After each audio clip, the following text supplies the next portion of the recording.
Most people listen to hour-long podcasts hoping to find one life-changing insight. We did the heavy lifting for you. This is a golden nugget masterclass distilled from our full conversation with John Rathje, VP and CIO of Kent State University. John is a tech visionary who oversees the innovations that power our modern world. Today, we've stripped away the fluff to give you his core blueprint for surviving the 2030 job transformation. From borrowing his high school's only computer to mastering the physics of leadership, these are the essential lessons every entrepreneur needs to hear. By the year 2030, 2 billion jobs worldwide will be displaced. But if you're an entrepreneur, that shouldn't terrify you. It should electrify you. We are living through a period of exponential change where the gap between innovation and adoption is wider than ever.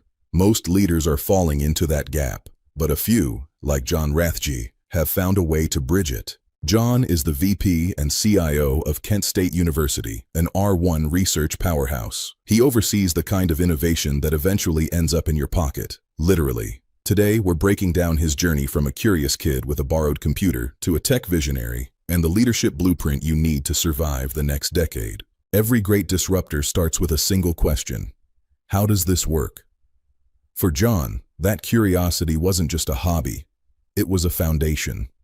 While most kids were home for the holidays, John was in his high school, hunched over the only computer the school owned.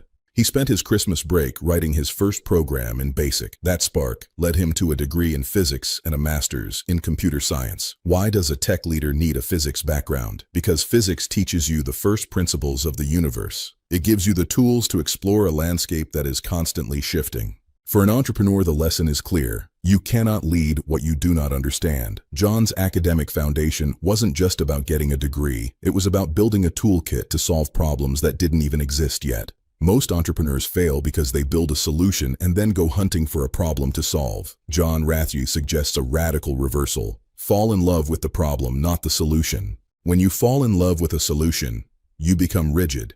You ignore the red flags. But when you fall in love with the problem, you remain adaptable. John's leadership philosophy is grounded in humility. He encourages his team to take risks and, more importantly, to learn from failure. As he puts it, if we're not making mistakes, we're not doing anything. The rule for your startup? Make the mistake once to learn, but never make the same mistake twice. This is how you foster a culture of continuous improvement. To see the power of this mindset in action, you only have to look at your phone. You likely think of touchscreens as a Silicon Valley invention, but the groundwork, liquid crystal technology, originated at Kent State University.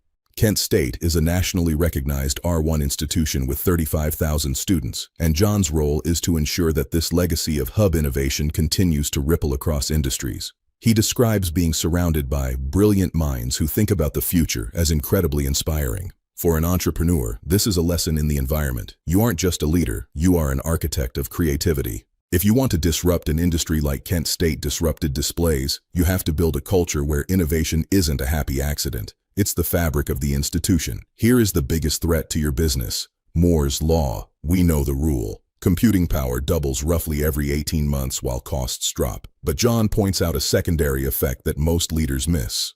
We've entered an era where innovation is moving faster than our ability to adopt it.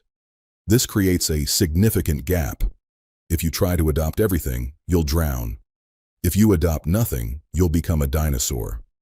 John's advice for entrepreneurs: be intentional. You have to critically assess which technologies actually move the needle for your mission and which ones are just noise. In an increasingly competitive landscape, your ability to filter innovation is just as important as your ability to create it. With 2 billion jobs facing transformation by 2030, the technical skills you learn today might be obsolete tomorrow. So, what stays? What makes a leader truly relevant? John Rathje believes the answer isn't found on a screen. When asked what message he would put on a billboard for the entire world to see, his answer was 2 words: look up. As a man of faith, this is John's call to find purpose and meaning in every aspect of life.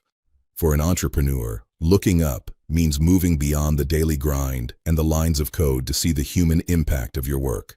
It's about developing adjacent skills, curiosity, empathy, and critical thinking that allow you to adapt when the landscape shifts again. John's journey, from writing basic programs on a borrowed computer to leading technological innovation at Kent State, is a testament to one truth: technology is built by people, for people, The invisible gap between innovation and adoption isn't a trap. It's an opportunity. If you can fall in love with the problem, embrace the mistakes, and keep your eyes on the horizon, you won't just survive the 2030 transformation, you will lead it. The future is exponential. It's time to look up. If you're ready to start building your own innovation hub, hit subscribe for more leadership blueprints. Until next time, keep building.